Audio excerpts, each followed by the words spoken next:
جمعية الدعوة والإرشاد وتوعية الجاليات بمحافظة بدر.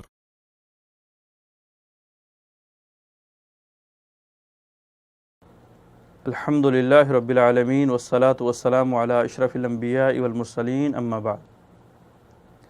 محترم سامعین و ناظرین، قیامت والے دن بہت سارے خوش نصیب ایسے ہوں گے جو اللہ کے ہاں سفارش کریں گے اور اللہ ان کی سفارش کو قبول فرمائیں گے، اور ان سفارشیوں میں سے سر فہرست ہمارے آقا حضرت محمد الرسول اللہ صلی اللہ علیہ وسلم کی ذات گرامی ہے۔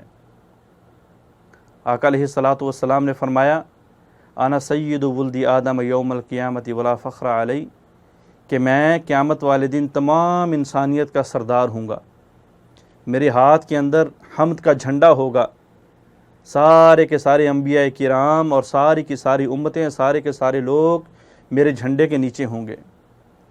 اور فرمایا کہ میں قیامت والے دن سب سے پہلے سفارش کرنے والا ہوں گا، اور میں سب سے پہلا ہوں گا جس کی سفارش قبول کی جائے گی۔ تو آقا علیہ الصلاۃ والسلام کا سفارش کرنا، آقا علیہ الصلاۃ والسلام کی سفارش کا قبول ہو جانا، یہ ہمارے لیے ایک بہت بڑا اعزاز ہے، یہ امت محمدیہ کے لیے ایک بہت بڑی فضیلت ہے کہ اللہ رب العالمین نے ایسا پیغمبر عطا کیا ہمیں کہ جس کو سب سے پہلے سفارش کا کہا جائے گا۔ جب سارے بڑے بڑے انبیاء کرام سفارش کرنے سے انکار کر دیں گے، سب سے پہلے سفارش بھی ہمارے پیغمبر کریں گے، اور سب سے پہلے سفارش بھی ہمارے پیغمبر کی قبول کی جائے گی۔ آقا علیہ الصلاۃ والسلام نے فرمایا کہ ہر نبی کے لیے ایک دعا ہوتی ہے، جو وہ کرتا ہے وہ قبول ہو جاتی ہے۔ لکل نبی دعوت مستجابہ، ہر نبی کے لیے ایک قبول شدہ دعا ہوتی ہے، اور سارے انبیاء کرام نے وہ دعائیں دنیا کے اندر کر لی، لیکن میں نے وہ دعا سنبھال کے رکھی ہوئی ہے، اور میں کل قیامت والے دن اپنی امت کے لیے سفارش کے طور پہ کروں گا۔ آقا علیہ الصلاۃ والسلام نے فرمایا، اللہ تعالیٰ نے مجھے دو اختیار دیے کہ یا سفارش کا حق لے لو یا اپنی آدھی امت کو جنت میں لے جاؤ۔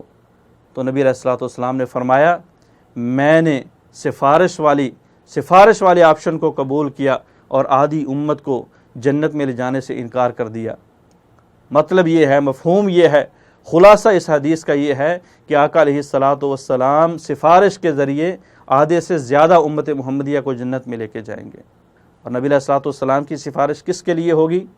آقا علیہ الصلاۃ والسلام نے فرمایا، میری سفارش ہر اس شخص کے لیے جس نے بڑے سے بڑا گناہ کیا ہوگا، جس نے بڑی سے بڑی خطا کی ہوگی، لیکن تہ دل کی گہرائیوں سے کلمہ پڑھا ہوگا، لا الہ الا اللہ، اس کلمے کے تقاضوں کو پورا کیا ہوگا، توحید کے تقاضوں کو پورا کیا ہوگا، اللہ رب العالمین کی توحید کے اندر کسی قسم کی کوئی ملاوٹ نہیں کی ہوگی، تو اللہ رب العالمین ہر اس شخص کے لیے، اگرچہ وہ گنہگار ہے، میری سفارش کو قبول کریں گے، میں اس شخص کے لیے سفارش کروں گا۔ آقا علیہ الصلاۃ والسلام مختلف لوگوں کے لیے سفارش کریں گے۔ آپ کی سفارش سے وقتاً فوقتاً لوگ جنت میں جائیں گے۔ آپ کی سفارش کرنے والے وہ لوگ بھی ہوں گے کہ جن کی نیکیاں ان کی برائیوں سے زیادہ ہوں گی، لیکن وہ آپ کی سفارش سے جنت میں چلے جائیں گے۔ آپ کی سفارش سے جنت میں جانے والے وہ لوگ بھی ہوں گے کہ جن کی نیکیاں اور گناہ برابر ہوں گے، مقام اعراف پہ کھڑے ہوں گے، اللہ رب العالمین پیارے پیغمبر کی سفارش کی وجہ سے جنت کا داخلہ دے دیں گے۔ آپ کی سفارش پانے والوں میں وہ لوگ بھی شامل ہوں گے کہ جن کی برائیاں ان کی نیکیوں سے زیادہ ہوں گی، لیکن اللہ رب العالمین کی رحمت سے، آقا علیہ الصلاۃ والسلام کی سفارش سے اللہ تعالیٰ ان کو جہنم سے نکال کے جنت میں ڈال دیں گے۔ اللہ رب العالمین بروز قیامت اپنی خاص رحمت کے ساتھ آقا علیہ الصلاۃ والسلام کی سفارش حاصل کرنے کی توفیق عطا فرمائے۔ السلام علیکم ورحمۃ اللہ وبرکاتہ۔